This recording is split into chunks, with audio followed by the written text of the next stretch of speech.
तो दर्शकों, आज से अयोध्या में शुरू होने वाले 3 दिनों के कार्यक्रम का विस्तार आपने जाना। अब आगे बढ़ेंगे और बात प्रयागराज में हो रहे महाकुंभ की करेंगे। दरअसल प्रयागराज में महाकुंभ में आस्था का महासंगम और इस महासंगम के बीच गैर सनातनियों की एंट्री को लेकर जो विवाद मचा था, उस विवाद पर अब साधु संतों ने भी साफ कर दिया है कि शासन प्रशासन के साथ साथ कुंभ में किसी भी तरह से हालात न बिगड़े, उपद्रव न फैले, इसकी जिम्मेदारी वो खुद भी संभाल रहे हैं। रिपोर्ट आपको दिखाते हैं।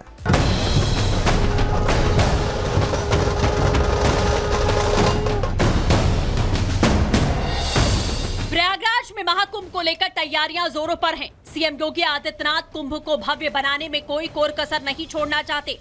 योगी ने जहां महाकुंभ को सबसे दिव्य बनाने का संकल्प लिया, तो वहीं साधु संतों ने भी प्रण लिया है महाकुंभ की महासुरक्षा का। उन्हें न गंगा स्नान करना है, न वहाँ हनुमान जी के दर्शन करना है, न त्रिवेणी के दर्शन करना है, न आचमन करना है। तो फिर क्यों जाना है, किस लिए जाना है? तो वंदे मातरम बोलने में उनको तकलीफ है, तो वहाँ जाने का काम क्या है आपका? कुंभ में गैर सनातनियों की एंट्री बैन को लेकर साधु संतों ने हुंकार भर दी है। साथ ही वक्फ के खिलाफ मोर्चा भी खोल दिया है। मुस्लिम समाज में जो शोषित है, वंचित है, उपेक्षित है, गरीब तबका है, वो खुद कहता है माफिया बोर्ड है। ये वक्फ बोर्ड समाप्त होना चाहिए। वंदे मातरम तो भारत की आत्मा है, सबको बोलना चाहिए, इससे किसी को परेशानी तो होनी नहीं चाहिए। ये लुटेरे आकर के अपने हिसाब से इस देश को चलाना चाहेंगे तो ये कदापि बर्दाश्त नहीं किया जाएगा और इस पे कार्रवाइयाँ होनी चाहिए। जो राष्ट्र धर्म को मानता हो और ये देश राम सापेक्ष राष्ट्रवाद को स्वीकारता है, हम राम जी को और राष्ट्र को एक ही स्वरूप में देखते हैं। राम जी का ही विराट स्वरूप ये भारत है और भारत का ही एक सूक्ष्म स्वरूप भगवान श्री राम है। तो इसमें कोई बहुत आपत्ति वाली कोई स्थिति नहीं है। शंकराचार्य जी का जो कहना है वो अपनी जगह एक सार्थक है। जो भारत का निवासी है उसको वंदे मातरम बोलना चाहिए। अपनी जन्मभूमि, अपने देश के प्रति जिसके हृदय में जागरूकता नहीं है, अगर ऐसा व्यक्ति है तो उन्होंने सही बोला है। महाकुंभ के नाम पर कुछ नेता अपनी राजनीति चमकाने निकल पड़े हैं। उन्हीं बयानवीरों में एक नाम है सांसद चंद्रशेखर आजाद का। सांसद महोदय ने ऐसा विवादित बयान दे दिया जिससे बवाल खड़ा हो गया। तो जिस विचारधारा की सरकार अपना काम कर रही है, जब सरकार इतना अच्छा काम कर रही है, हम उसमें क्या कहें? किसी को पाप धोने हैं, किसी ने पाप के वो चला जाए। योगी आदित्यनाथ जहां महाकुंभ की हर छोटी बड़ी तैयारी पर खुद नजर बनाए हैं, वहीं सियासत चमकाने वाले बयानबाजी से बाज नहीं आते।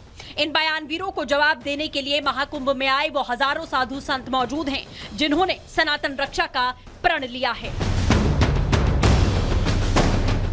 Bureau report, Republic Bharat.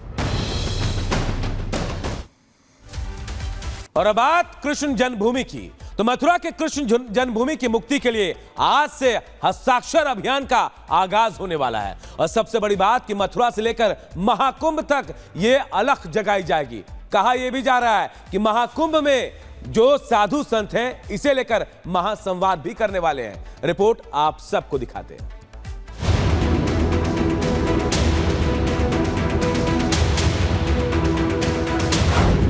Shri Krishna जन्मभूमि मुक्ति की अलख, मथुरा से महाअभियान का शंखनाद,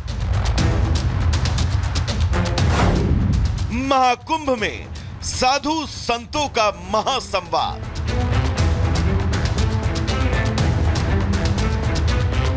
श्री कृष्ण जन्मभूमि को लेकर सुप्रीम कोर्ट से सड़क तक लड़ाई जारी है। अब इसकी गूंज मथुरा से लेकर महाकुंभ तक सुनाई देने वाली है। दरअसल आज से मथुरा में श्री कृष्ण जन्मभूमि की मुक्ति के लिए हस्ताक्षर अभियान का शंखनाद होगा, जिसके तहत मथुरा से महाकुंभ तक श्री कृष्ण जन्मभूमि को मुक्ति कराने के लिए अभियान चलाया जाएगा। 11 से 17 जनवरी तक हस्ताक्षर अभियान चलेगा। श्री कृष्ण जन्मभूमि के मुख्य द्वार से इसका आगाज होगा। महाकुंभ में हस्ताक्षर अभियान का समापन होगा। हिंदू समाज को जागृत करना इस अभियान का लक्ष्य है। श्री कृष्ण जन्मभूमि मुक्त की अलख जगाने के लिए शुरू किए जा रहे अभियान की अगुवाई श्री कृष्ण जन्मभूमि मुक्ति न्यास के अध्यक्ष महेंद्र प्रताप करेंगे। उन्होंने बताया कि इस अभियान के जरिए श्री कृष्ण जन्मभूमि को मुक्त कराने और वहां पर एक भव्य मंदिर का निर्माण करने की दिशा में मुहिम को तेज किया जाएगा। महाकुंभ तक हस्ताक्षर अभियान पहुंचने के बाद साधु संत से आगे बढ़ाएंगे, जिसके बाद 1 फरवरी को महाकुंभ में महासंवाद कार्यक्रम होगा। इस महासंवाद में शंकराचार्य, महामंडलेश्वर, पीठाधीश्वर भी हिस्सा लेंगे। कई आचार्य, महंत, भागवताचार्य और कथावाचक शामिल होंगे। इस अभियान के जरिए श्री कृष्ण जन्मभूमि मंदिर निर्माण के आंदोलन को धार मिलेगी। साथ ही इसके जरिए हिंदू समाज को जागृत किया जाएगा कि किस तरीके से विदेशी आक्रांताओं ने श्री कृष्ण जन्मभूमि मंदिर के एक हिस्से को तोड़कर उस पर कब्जा किया और फिर वहां पर मस्जिद का निर्माण करवाया। मस्जिद को हटाने के लिए देश से विदेशों तक आंदोलन चल रहे हैं ताकि वहां पर जल्द से जल्द एक भव्य कृष्ण मंदिर का निर्माण हो।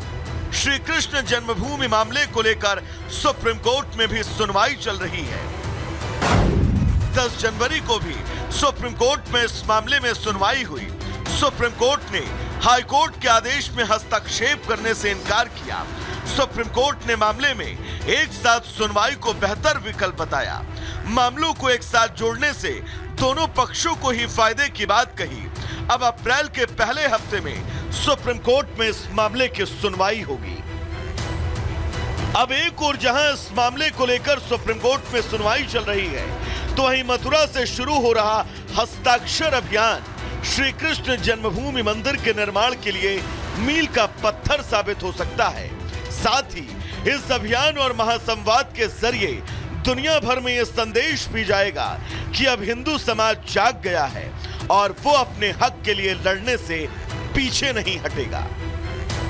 Bureau report, Republic Bharat. तो चलिए दर्शकों, अब हम आपको बिग वॉल के जरिए ये बताएंगे कि आखिर श्री कृष्ण जन्मभूमि और शाही ईदगाह विवाद है क्या। दरअसल 13.37 एकड़ जमीन के हक को लेकर यह विवाद है। इस विवाद में इस जमीन के 11 एकड़ में श्री कृष्ण मंदिर है, जो आपको यह तस्वीर नजर आ रही है, जबकि 2.37 एकड़ हिस्सा शाही ईदगाह मस्जिद के पास है, जो पीछे तस्वीर है। हिंदू पक्ष ने मस्जिद के कब्जे को अवैध बताया है, यानी कि इस परिसर को हिंदू पक्ष अवैध बता रहा है। हिंदू पक्ष ने मस्जिद को हटाने की भी मांग की है। श्री कृष्ण जन्मस्थान पर पूरा हक देने की मांग हिंदू पक्ष की तरफ से की गई है और इस मांग के पीछे ही इस पूरे मामले में अब हस्ताक्षर अभियान की शुरुआत की जाएगी, जो मथुरा से शुरू होगा और संगम नगरी प्रयागराज तक जाएगा।